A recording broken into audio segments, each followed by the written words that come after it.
sou a professora Alessandra Grangeiro e estamos de volta para darmos continuidade ao nosso curso Visão Panorâmica da Bíblia. Nós finalizamos a visão panorâmica do Antigo Testamento e desde as primeiras aulas eu tenho procurado mostrar a vocês que a Bíblia tem um começo, um meio e um fim. E é esse começo, meio e fim que nós devemos apreender de uma forma abrangente para que possamos compreendê-la no seu propósito para a humanidade, que é a salvação da humanidade. Então, esse relato, eu já disse a vocês que o que está relatado na Bíblia é um espaço temporal que compreende um espaço entre o princípio e o fim. Melhor dizendo, a Bíblia fala do começo do tempo, que foi a criação do mundo, mas antes dessa criação já existia uma eternidade na qual Deus habitava. E ao final da Bíblia, em Apocalipse, nós vamos ver que um novo céu, uma nova terra serão criados e após isso nós estaremos novamente na eternidade. O que está escrito na Bíblia é o plano exatamente de Deus para a construção deste mundo, salvação da humanidade e criação de novos céus e de nova terra.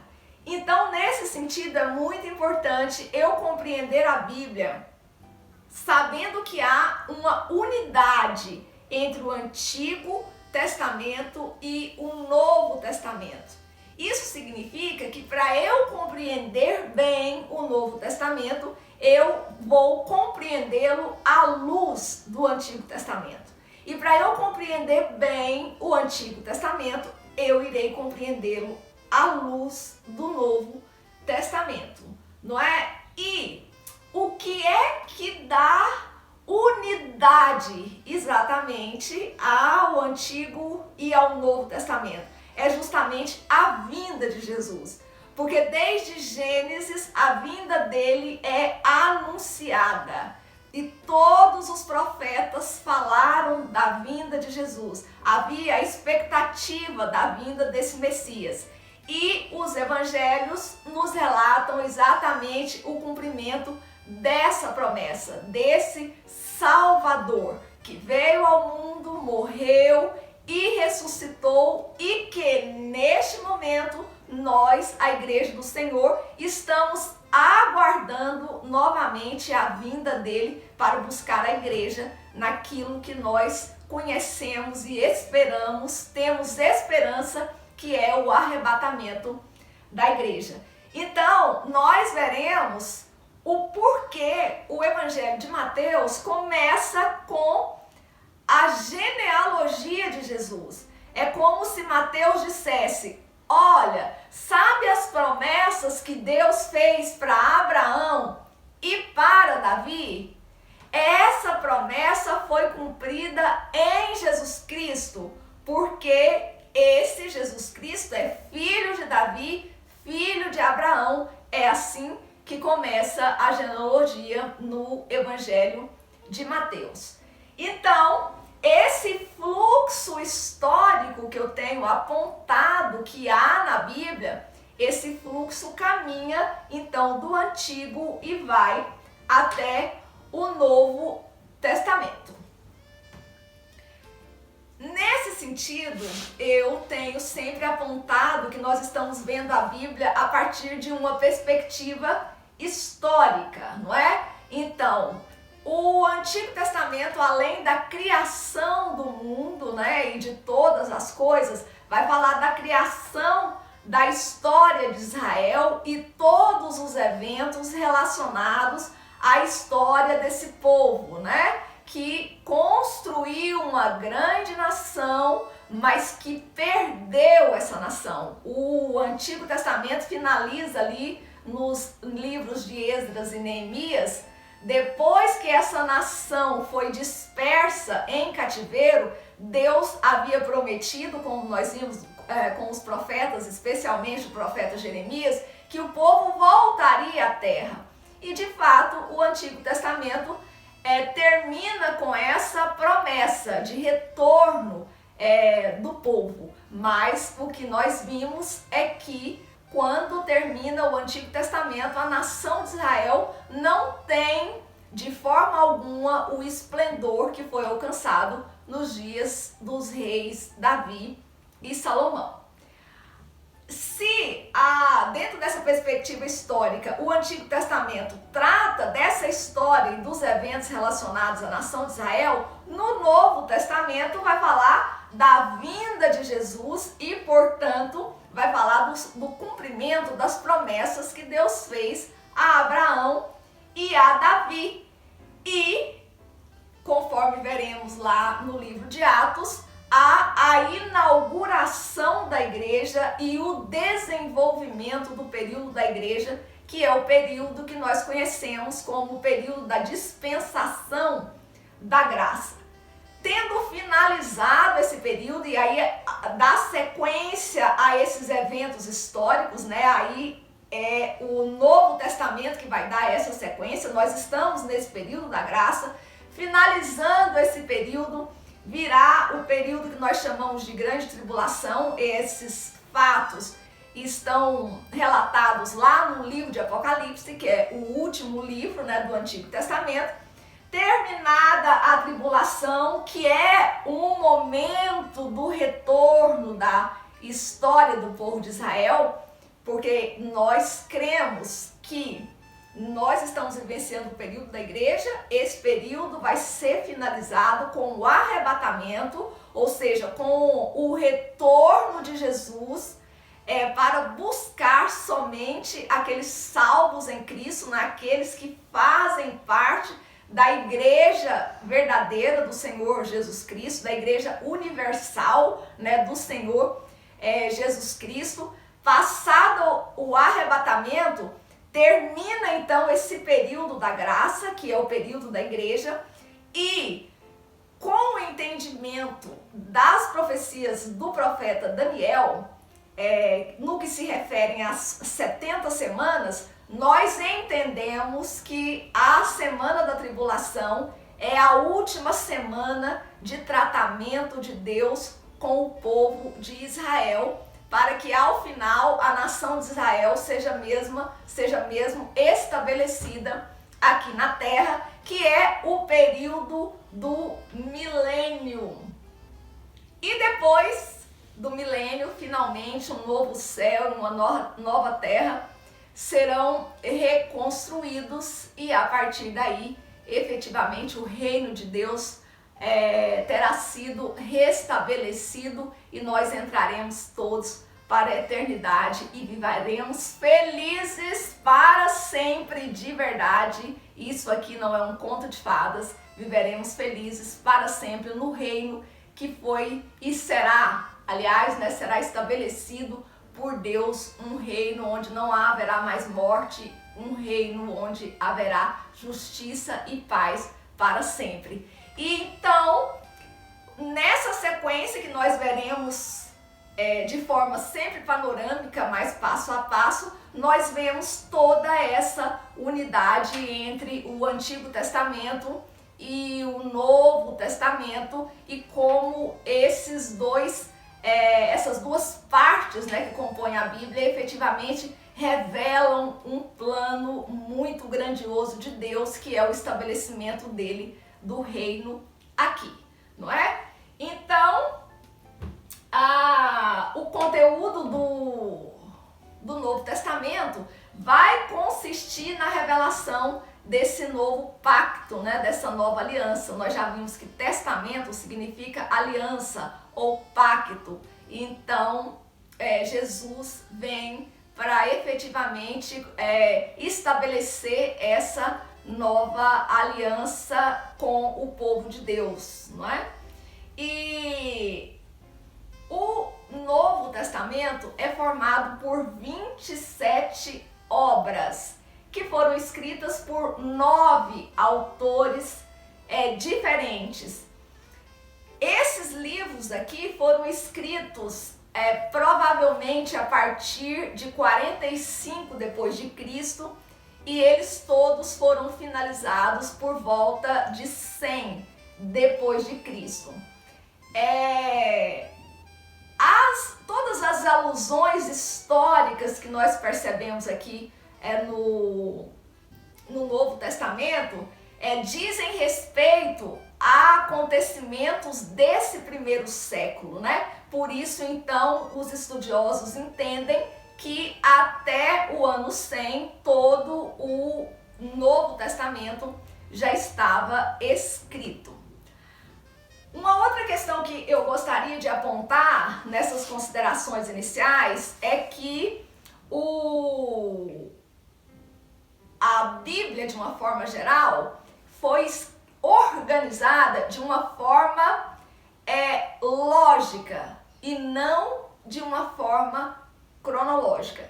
O que significa isso? Significa que os evangelhos não foram os primeiros documentos escritos do Novo Testamento.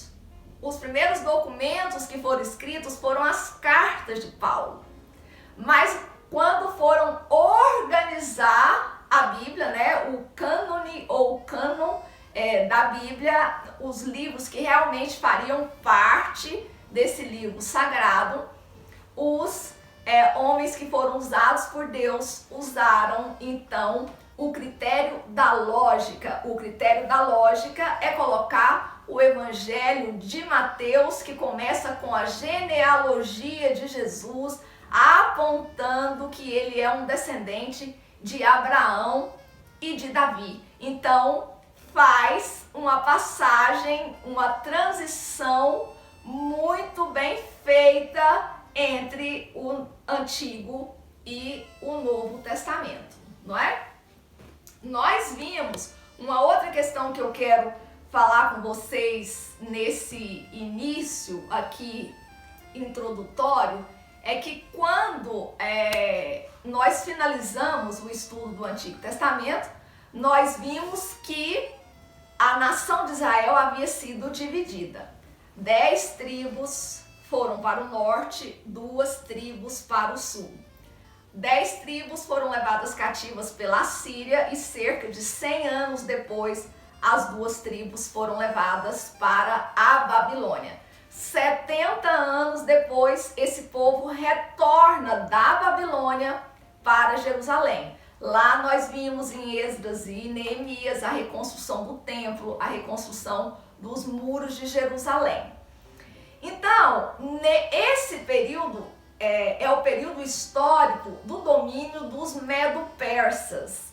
Os Medo-Persas venceram os babilônios e a política deles era diferente dos babilônios. Eles permitiam que os povos subjugados, ou seja, os povos escravizados, voltassem para as suas terras e mantivessem-se submissos ao imperador, no caso, o imperador Medo-Persa. Então, por isso, não somente os judeus voltaram para as suas terras, mas outros povos também.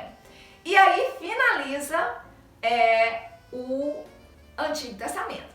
Quando começa o Novo Testamento com o Evangelho de Mateus, nós já vemos que o fundo histórico já é bem outro, já é do Império Romano. Então, do final de Esdras e Neemias até Mateus tem um intervalo de 400 anos.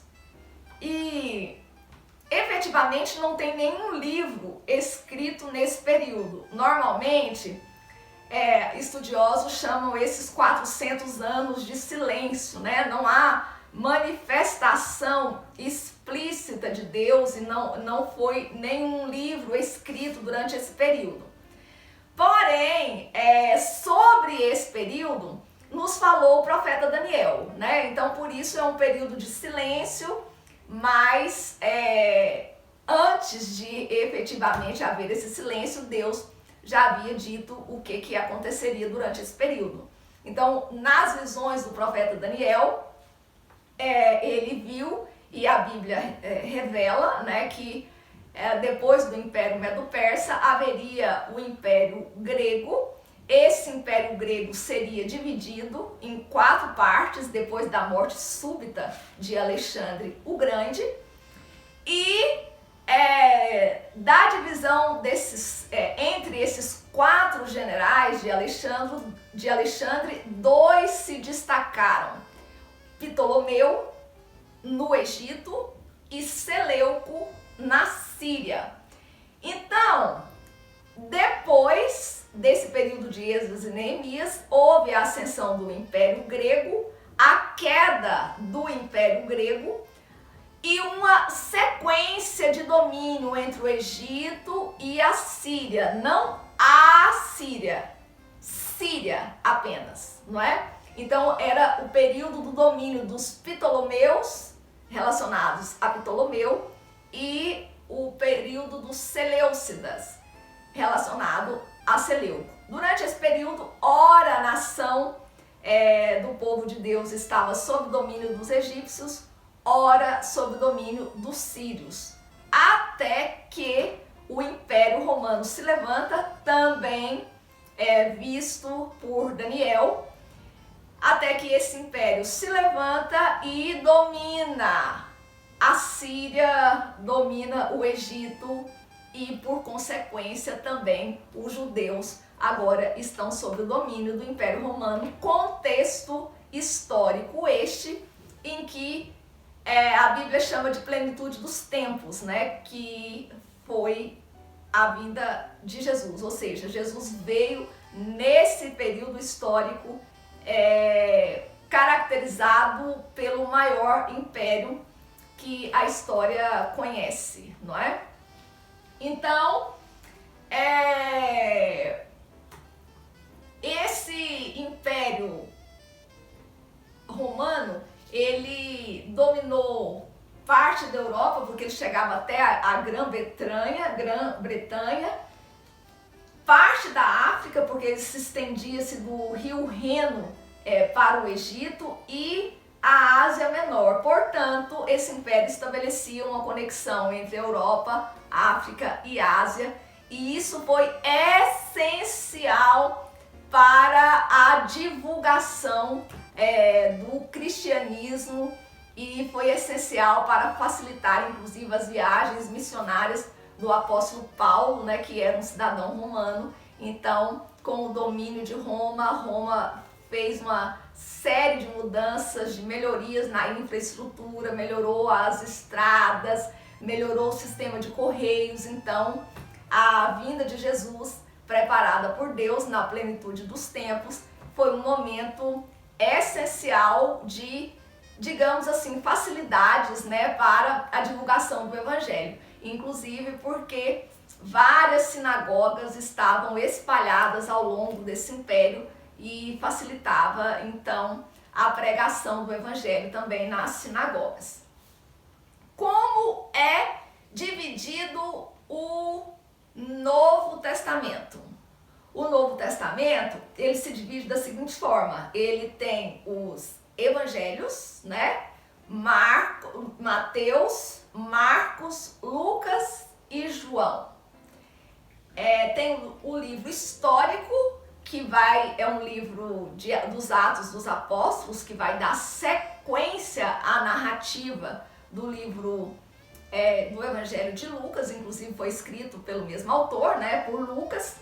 As epístolas paulinas, ou seja, as epístolas que foram escritas pelo apóstolo Paulo, né, são ao todo 13 epístolas: Romanos, a primeira e a segunda carta aos Coríntios, Gálatas, Efésios, Filipenses, Colossenses, primeira carta e segunda carta aos Tessalonicenses, primeira e segunda carta a Timóteo, Tito e Filemão. Também tem as epístolas gerais, que são as seguintes: Hebreus, Tiago, primeira, segunda e terceira carta escrita pelo apóstolo Pedro, primeira, segunda, terceira carta escrita por João, o mesmo autor do Evangelho de João e o mesmo autor de Apocalipse, e Judas. E finalmente o livro profético, que é Apocalipse. Então, o Novo Testamento é dividido entre evangelhos, livro histórico, epístolas paulinas, epístolas universais e livro profético. Os autores que escreveram o Novo Testamento eram todos judeus, com exceção de Lucas, que era grego e escreveu o Evangelho de Lucas e o livro de Atos. Mateus, Pedro e João faziam parte do grupo dos 12 apóstolos, aos quais Jesus, digamos assim, discipulou, de forma mais próxima.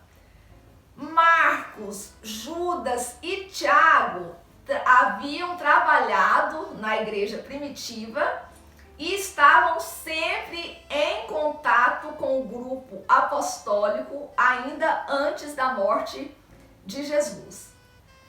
Somente Lucas e Paulo é que não foram realmente testemunhas oculares de Jesus. Eles realmente não andaram com Jesus como esses outros, como Mateus, Pedro, João, Tiago.